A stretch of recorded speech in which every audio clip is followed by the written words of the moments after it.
Yeah, with the help of American Airlines. Got enough cash with you to buy your ticket? About that, I'll know right after the next race.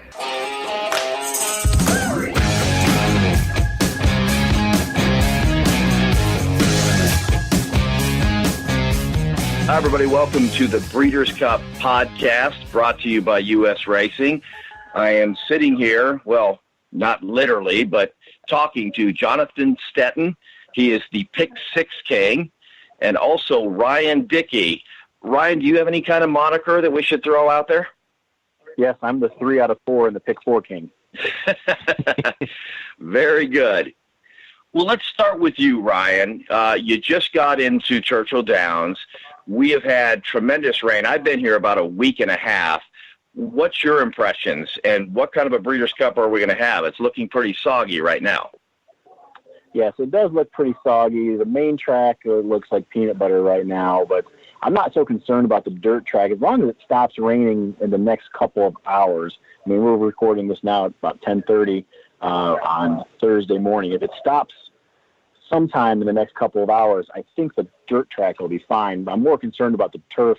The turf, I was out on it yesterday. It was perfect. It was great before it rained. I haven't been out there today, but it's obviously there's puddles, but they're training on it. So if they're training on it, it's not terribly dangerous, but it's going to be soft. So you're going to want to look for horses who like a soft or yielding turf. Jonathan, I know you're a very serious player, and, of course, you're at the track right now. Do you plan on playing the races today or just watching the races to try to get a feel as to what it's going to be like on Breeders' Cup Day, or do you think the weather's going to change too much? I think the weather is probably going to change too much. I think that what we see on the track today will not really be an indicator of what we'll see Friday or even Saturday. I think it's going to be a completely different scenario all 3 days. If it winds up similar, so be it. But I don't think we're going to be able to glean anything from today that's going to help with Friday or Saturday. I did plan to just watch today anyway because, there's just so many opportunities and so many spots to pick over the next, 2 days, the 2 Breeders' Cup days, that I really didn't want to get too involved in wagering today. And with this weather, that seems like a wiser move than even before. Jonathan, I want to stick with you. I was at a charity event last night and talking to some very serious bettors. One guy who won the Breeders' Cup Betting Challenge last year, and we were talking a little bit about wagering strategy. And, of course, in contests, one of the big things that you have to keep in mind is that whoever wins is going to have an ROI way above what would be normal on a day-to-day basis.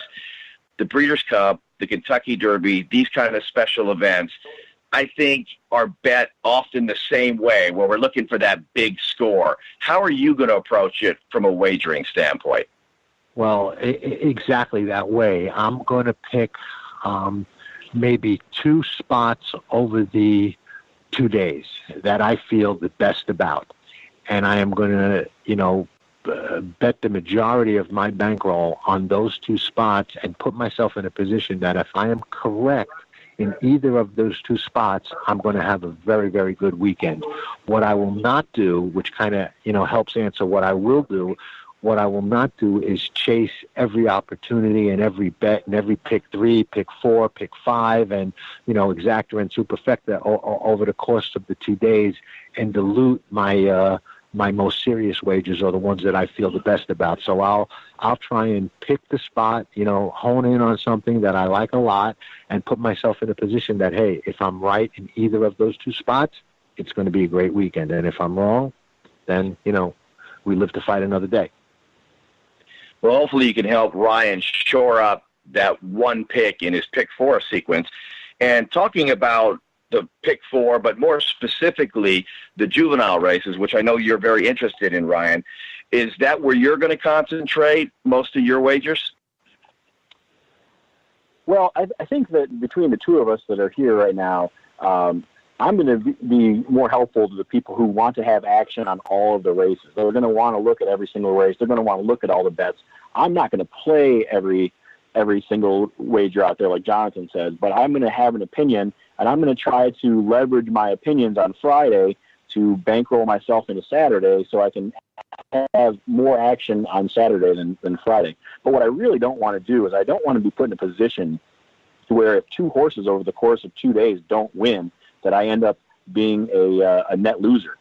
A lot of people are going to bet Newspaper of Record on Friday. A lot of people are going to bet Enable on Saturday. I don't want to put myself in a position where if either one of those or both of those horses lose, that I end up being a loser. So I do want to have action on all of the Breeders' Cup races because it's fun and exciting for me, but I don't want to put myself behind the eight ball by having to single those two horses.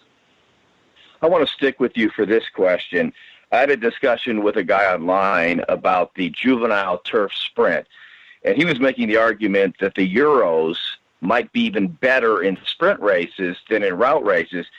I disagree with that because I think these sprints really play to front speed, and that's always been the name of the game in the United States. What's your take on that? Should we be taking the Europeans seriously in this juvenile turf sprint?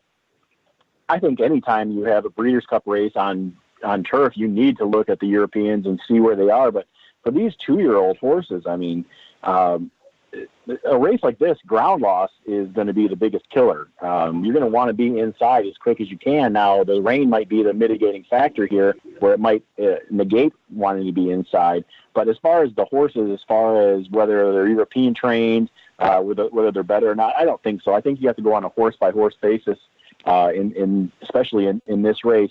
I'm looking for somebody who looks like they're going to improve. Jonathan, I want to turn back to you and talk about one horse specifically that I had a talk with the professional bettor about, and that's Enable.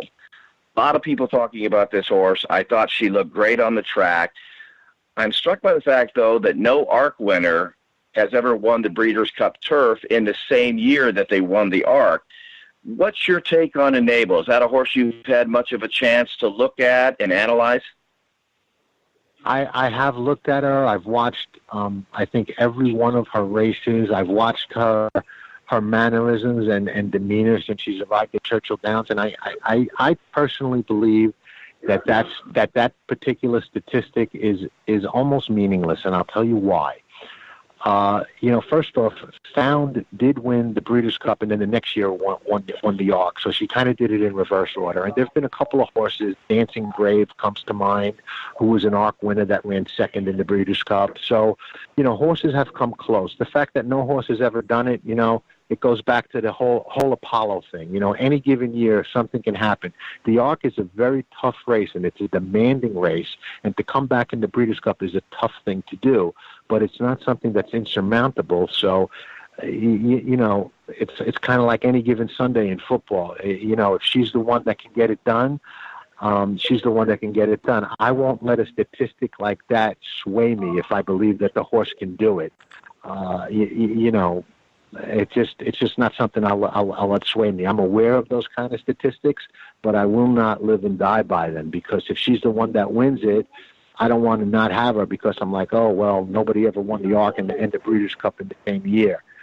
I'd also like to mention something in relation to what you and Ryan were talking about a minute ago with the 2-year-olds.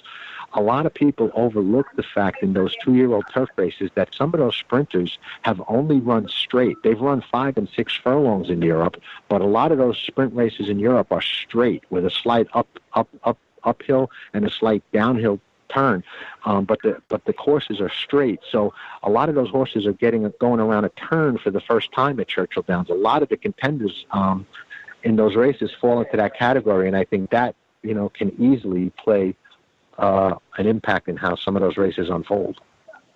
That's a very good point. And for novice and maybe even some experienced bettors, when you're looking at the daily racing form past performances, if you look right next to the turf designation, you'll see LH or RH.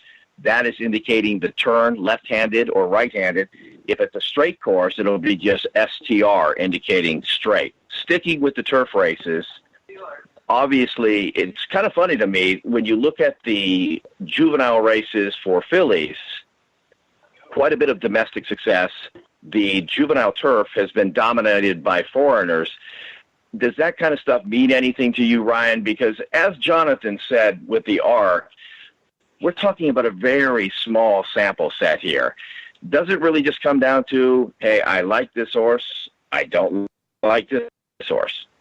Yeah, I do it on a case-by-case basis. Looking at the two turf races on Friday with the juvenile Phillies turf and then the juvenile turf, in the Phillies edition, I like an American horse. I mean, the newspaper record is going to be bet, and she's going to be bet heavily. I think she's the one, but conversely, on the juvenile turf, I think that it's going to be a European horse that's going to win that. I like the number 5, Line of Duty, 10-1 on the morning line. I don't think we'll get 10-1 on that horse, but I think that there's a better chance of juvenile colts or geldings winning the turf in this year's edition than I do in the Phillies edition. Let's stick with Friday just for a little bit, and again, I'll stick with you, Ryan. Are there any horses on Friday that stand out to you, or maybe some horses that are going to be well bet that you don't like very much? Yeah, as a matter of fact, I don't think Bellafina is the race winner in the juvenile Phillies. I don't think that she's the horse that's going to win, and I do believe that she's going to be very heavily bet. The second favorite will obviously be the number 4, Restless Rider, Kenny McPeek's horse. I had a chance to talk with Kenny McPeek after she won the Alcibiades. She's the real deal. She is a superstar, and I think Restless Rider, for me, is going to be a single in a lot of multi-race bets because I believe that she is going to be superior to Bellafina. I don't think Bellafina has really beat anybody, and for me, Restless Rider is a standout, and obviously newspaper of record. So you're getting in a situation where you have back-to-back races where you could single a horse, which gives you plenty of room to spread out. And if you're going to spread out, you might as well spread out in the first race of the day, the first Breeders' Cup race of the day, the Juvenile Turf Sprint, because I think that's going to be a chaotic race. So Restless Rider for me stands out, and obviously newspaper of record. Want to have the same question for you, Jonathan, with the caveat for both of you guys that you just got in. There's lots of days to amend picks, and, of course, we don't know what the final odds are going to be, any of that kind of thing. But is there a horse that stands out on Friday, or, like I said, a horse maybe that's going to be bet that you don't think should stand out? Well, it's an interesting thing to ponder at this point. Now, I'll share a little something. When newspaper of record won her debut, I immediately said, stakes filly. Real good filly. Loved the acceleration down the lane. Thought that she would jog in her second start, which she did. And you think that when you feel that way, and you feel that way about a horse, after their maiden win, and she kind of validates that she's going to make all the sense in the world in the Breeders' Cup. But one of the things I try never to do is fall in love with a horse for betting purposes and form an opinion until I actually handicap the race. So when I sat down with the racing form and started looking at the past performances for that race, I realized that, in my opinion, and the way I look at, pace, and, pace often makes the race, is that there's a lot of speed in there, and she's going to have to sit or be challenged early in order to win again. And, the European horses tend to favor the turf courses with a little bit of give in them and a little wet. So I thought that, as good as she is, and I don't mean to say that she's not good or that she can't win, that the way the pace shapes up, she could be a little vulnerable. She could take a lot of heat early and be vulnerable at a very short price. So I don't think that I would bank on her. If I was betting a pick 4 or a pick 6 or something of that nature, I would absolutely use her. But I would not, because of the way the pace shapes up, single her. So I think she can be a very short price, can be a very, very good horse, but can also be a little bit vulnerable because of the way the race is going to shape up. So I would say that. Another race that looks to me to shape up the same way, and that I'm looking at with a lot of nice price potential, is the juvenile dirt race. The mile and the 16th. I think there's a lot of pace in that race, and it sets up really well for somebody coming late. And I'll mention 2 horses that I've got my eye on. One is Standard Deviation, the other horse from Chad Brown, because Complexity will get all the attention. and might be a better horse at the end of the day, but I don't think that the conditions will really favor him tomorrow afternoon. And the other one is Code of Honor, Shug McGagee's horse, and both of them will be decent prices in the 6, 7, 8 to 1 or even better range. Let's turn our attention to Saturday. I had the chance to sit down and film a great interview done with Ron Moquette by Tara Cochran, and of course Ron Moquette, the trainer of Whitmore. The sprint to me is really intriguing because I've been so impressed with Promises Fulfilled and what he's been able to accomplish. He is a little bit light in terms of speed figures. Have either one of you, and we'll start with you, Jonathan, had a chance to look at that race, and how are you viewing it? I know you might not have a pick in there, but is it one of those races that you are going deeper into pick 3, pick 4, those kinds of wagers?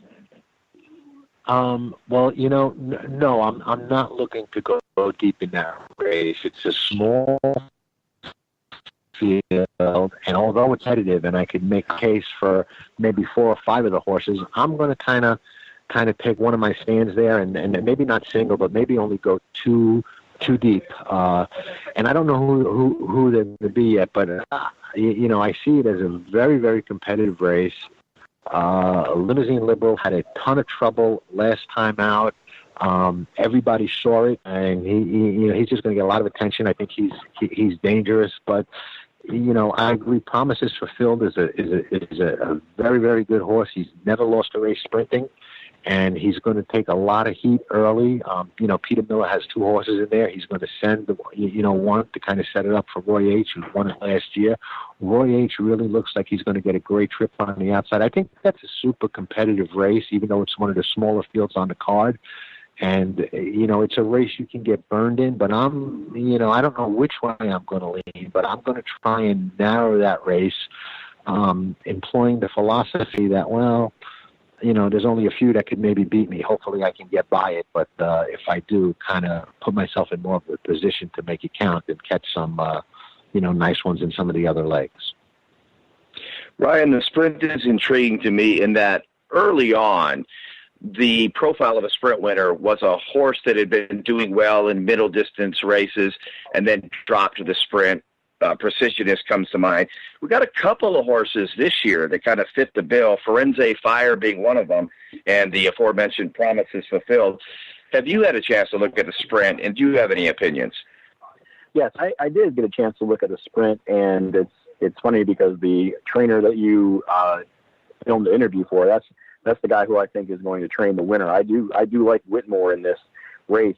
Now, that being said, what I'm really doing in the sprint for myself is I'm playing against Imperial Hints. Imperial Hints going to take a lot of money, a lot of people that I respect who think that he's an easy winner. And like Jonathan said, there's a couple of horses in this race who can win, but sometimes taking a stand against a horse is just as important as taking a stand with a horse. So for me, I'm going to go against Imperial Hint. He's not going to be on any of my tickets.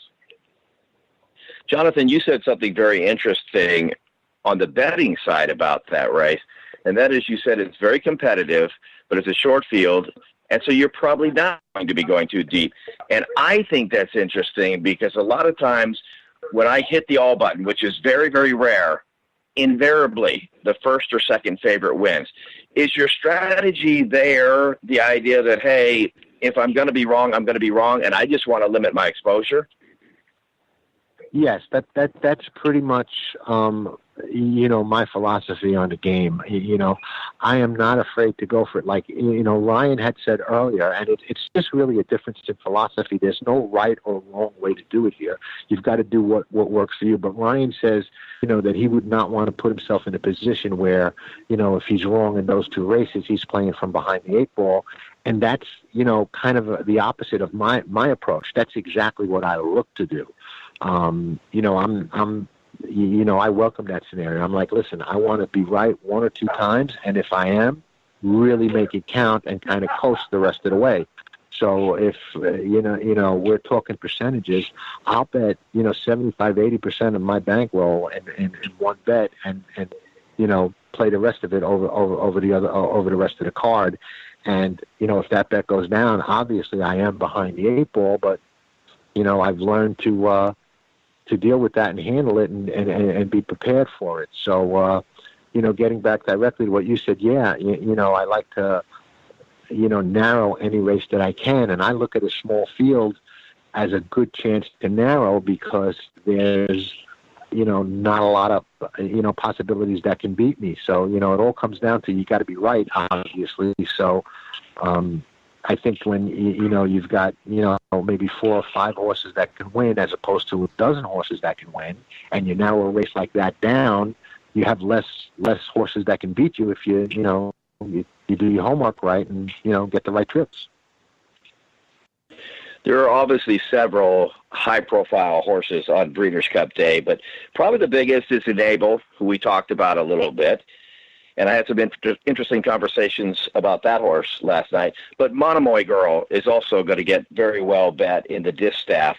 Do you guys have any opinions about that? I do find it interesting that Monomoy Girl is 2-1 on the morning line. Midnight Basou, who just beat her via disqualification, granted, is 6-1. What do you think about the distaff? Let's start with you, Ryan. Well, I liked Monomoy Girl all year this year. I bet her at Keeneland. I bet her in the Oaks, and I had Wonder Godot underneath her, Wonder Godot, whichever way you pronounce it. I've liked her a lot, but I don't think that this is the race where she's going to get a chance to beat these other horses on the lead and be able to get there freely. I am more in the lines of I'm going to go with the big-time names Smith and Baffert on this day, and I do believe that Abel Tasman, who will probably be the second or third choice, I think she's going to be the one that's going to represent the most value. So I like Monomoy Girl, but it doesn't mean I'm married to her, and I think Abel Tasman represents a lot more value for me on that race. So I think I'm going to go with Abel Tasman and Baffert and Smith.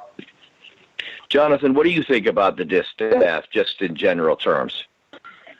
Well, I pretty much concur with Ryan there. I think Abel Tasman is absolutely the horse to beat. I'm looking for her to rebound off that last race. She was reportedly sick for the last race, and I don't believe everything I hear and everything that I read, but I did believe that because, they didn't run 5 yards out of the gate when you kind of knew she wasn't in it and wasn't going to win. She just was not herself. And if you remember earlier this year, I believe she ran on Derby Day or Oaks Day in the La Troyenne, and she ran a pretty dull, poor race at a short price. And she rebounded off that with a very, very big win the next time out. So she's already shown she can come back from a poor race and run very well. And I don't think that she would be here on Saturday if Bob didn't think that she was 100% going to show up. And I think when you really crunch the numbers and that race, if they all ran their best race, I think Abel Tasman is the winner. So I think that when you bet that race, you're betting on whether or not Abel Tasman runs her best race or not. I think if she does, she wins, unless a horse like Wildcat or somebody like that who is improving and might be able to step and, run a career best, jumps up and does that. But if that doesn't happen, I think Abel Tasman is going to be a handful. Before we turn to the marquee event, I'm kind of in your boat, Jonathan. I haven't had much of a chance to really look at the races. I've printed out all my reports and, have some general ideas. The one horse that rates very highly, both on my computerized fair odds line and in terms of pace figures, is Oscar Performance in the mile. I won't ask you guys to comment on that specifically because I don't think my ego could take it.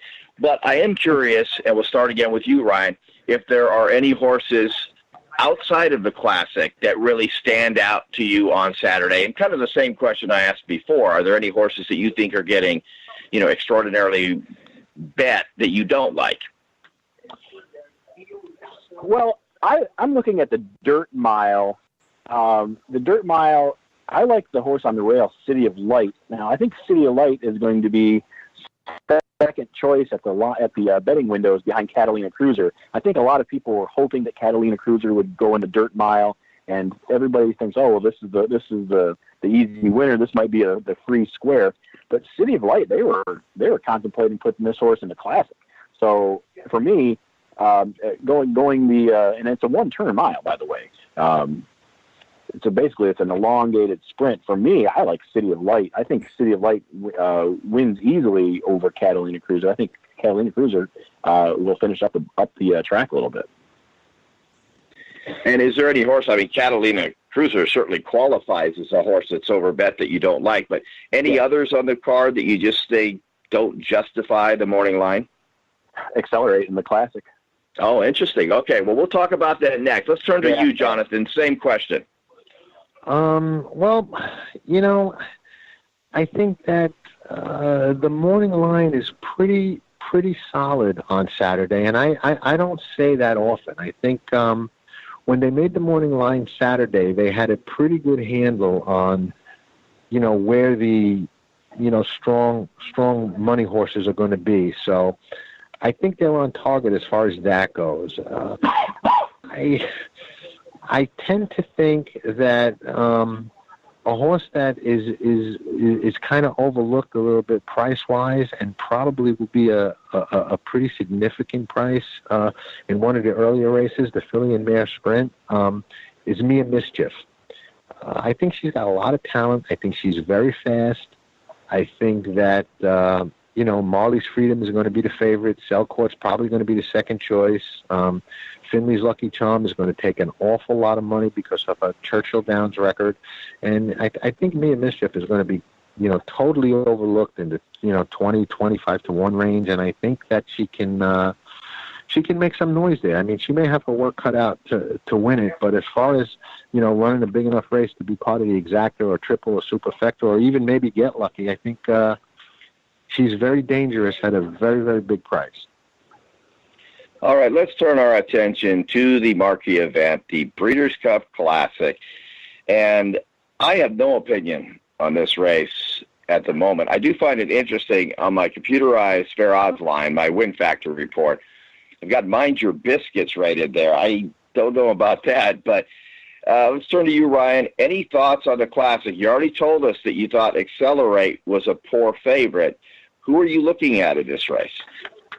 I'm going at the long shot, and I'm picking somebody. I've been here for a couple of days, and this is the first time I've been able to sit here in Churchill Downs and actually take a look at a couple of things I didn't get a chance to look at before. But a lot of people are going to be betting Accelerate. I think the post is not the best for him, but I'm going to go with a big long shot in this race. And I haven't heard anybody talk about it. It's Gunnevera. Gunnevera is the 4-horse in this race. Morning line's 20 to 1. If you look at his form, if you look at the way that he went into the Breeders' Cup Classic last year, he regressed. And then after that, he had a horrific hoof injury and Maidan. Now, both of those times he was following Gunrunner. Now, he wasn't going to beat Gunrunner, okay? He definitely wasn't the horse that Gunrunner was.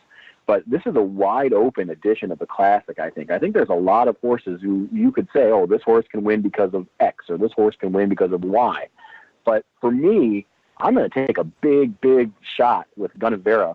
I'm assuming that his trainer, Antonio Sano, I'm assuming that he's got the horse ready in a different manner than he did last year for the Breeders' Cup Classic, just because he has that experience now. And for me, a horse that's going to go off double digits, obviously he's going to go off double digit odds. He might go off 20, 25 to 1.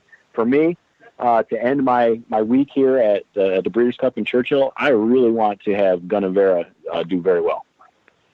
Now, before I get to you, Jonathan, the one thing I find really interesting about the Classic is that it is so parallel to the ARC in terms of historical statistics. In the Breeders' Cup Classic, present form or current form, whatever you want to call it, very, very important. Horses that were well bet last time tend to do very, very well. Believe it or not, front runners do incredibly well in the Breeders' Cup Classic. With all that said, what's your take? What kind of horse are you looking for to win the Breeders' Cup Classic? Well, I think, I really don't know where I'm going to land this year in the Classic. A lot, we have a little bit of an edge in the Classic because we get to watch a lot of racing that leads up to that. So we'll be able to see a lot of trends, a lot of, kind of who's hot, who's not, and, things of that nature. And, all of that stuff will factor into some of my decisions. But, what I like about it this year is, I do think Accelerate, especially from the 14 hole, might be a little bit vulnerable. I don't think he's really beat any quality horses this year. And, this may not be the best Breeders' Cup Classic field we've ever seen, but it's certainly a very competitive one, and him drawing on the outside doesn't really do him a lot of favors. And Mind Your Biscuits is another horse that's going to take an awful lot of money and probably, in my opinion, be an underlay, especially at 1.25 miles, which I am not sold is, going to be his best distance, even though he's a tough, hard knocker and, has that win over the track. But, 1.25 miles is just, just doesn't look to me like he's, meant to want to do that. And those are probably going to be, first and third, maybe even first and second, or, certainly, first and third or fourth choice. So if I'm against those two, I'm probably looking at, some nice prices and, being in a position to shop around a little bit, maybe, cover 3, 4, or 5 horses in there, all of which might be decent prices.